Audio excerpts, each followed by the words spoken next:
The Obama administration today has announced change in the nation's policies on illegal immigration. He has announced today that he is giving amnesty to about 800,000 illegal immigrants. Now, notice, I didn't say that he would push for a change in the nation's policies. He's not trying to get this through Congress. He is just, in a breathtaking fashion, seizing power. This is exactly what a dictator does, not an American president. We are a constitutional republic. They don't do that. He doesn't have the ability. The Department of Homeland Security doesn't have the authority to do this. Obama is now stopping all deportations for certain classes of illegal aliens.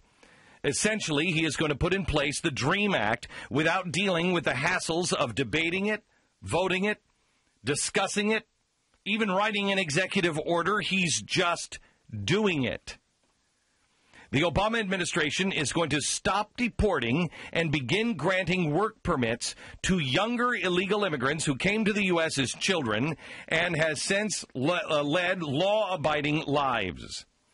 Under the administration's plan, illegal immigrants will be immune from deportation if they were brought to the United States before they turn 16 and are younger than 30.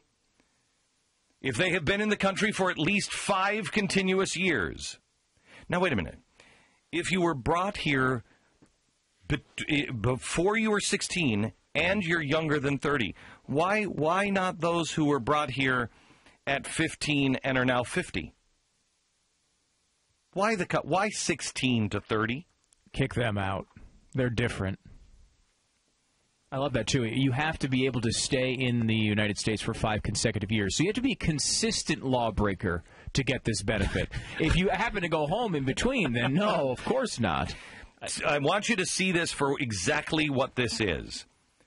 Instead of having to spend $100 million on Spanish radio and television trying to mobilize the Hispanic vote, trying to get your progressive leftist out-of-control Hispanic, like La Raza and worse, those organizations trying to convince them that they should be behind you, instead of spending all that time and money, Obama has just seized control of our legislative process and is unilaterally enacting an incredibly controversial proposal to give immunity from the laws to what he hopes will be a reliable voter.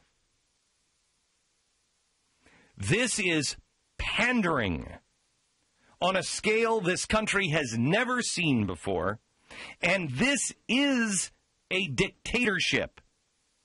When a president can say, I'm not going through Congress, I'm not doing anything else, I'm just going to take control and change the laws of the nation, that is fascism.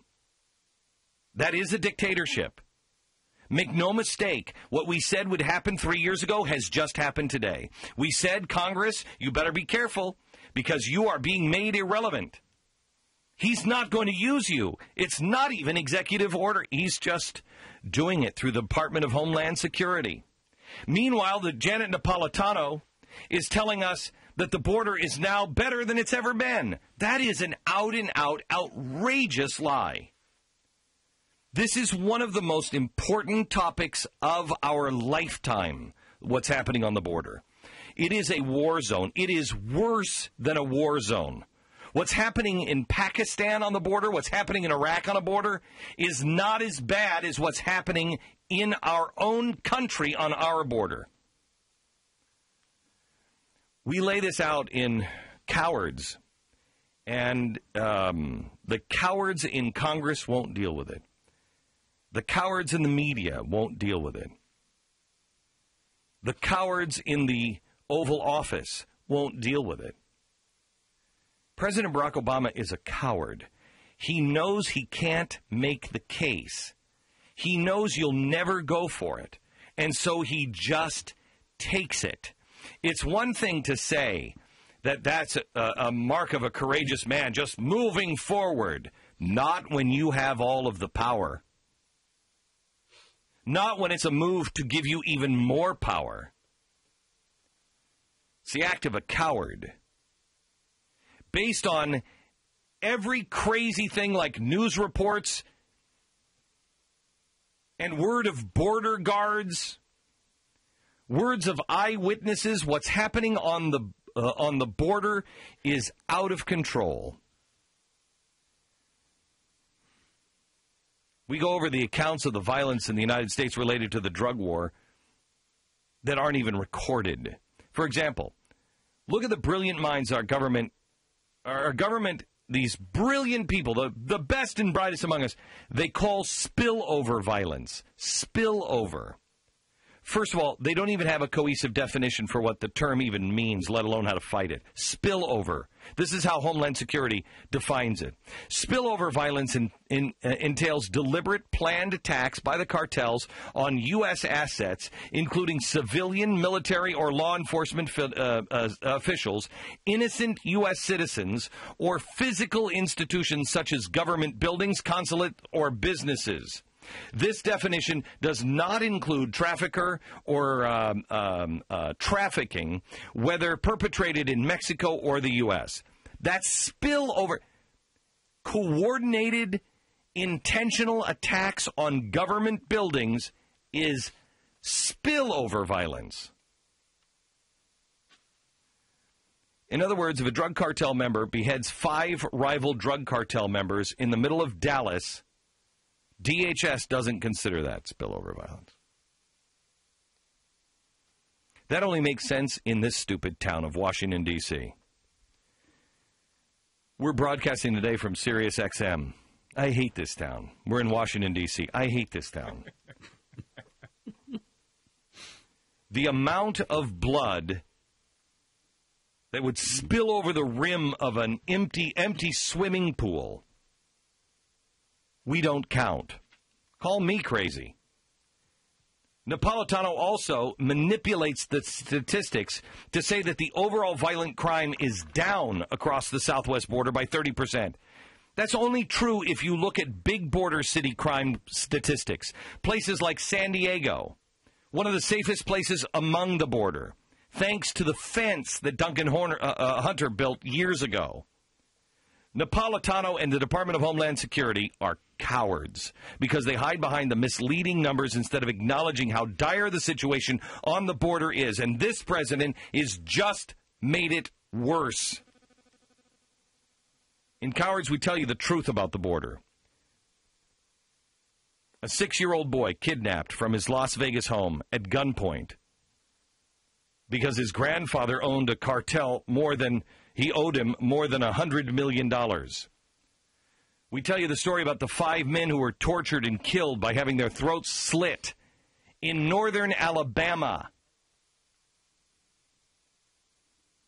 Hidalgo County, the sheriff's deputy in Texas, shot 3 times because he was trying to stop a kidnapping. We could go on and on and on, and we do in Cowards.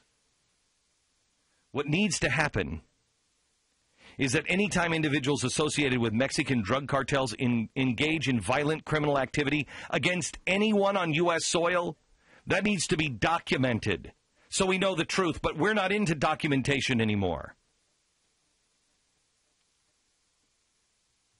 50 pages of footnotes. You don't take my word for it.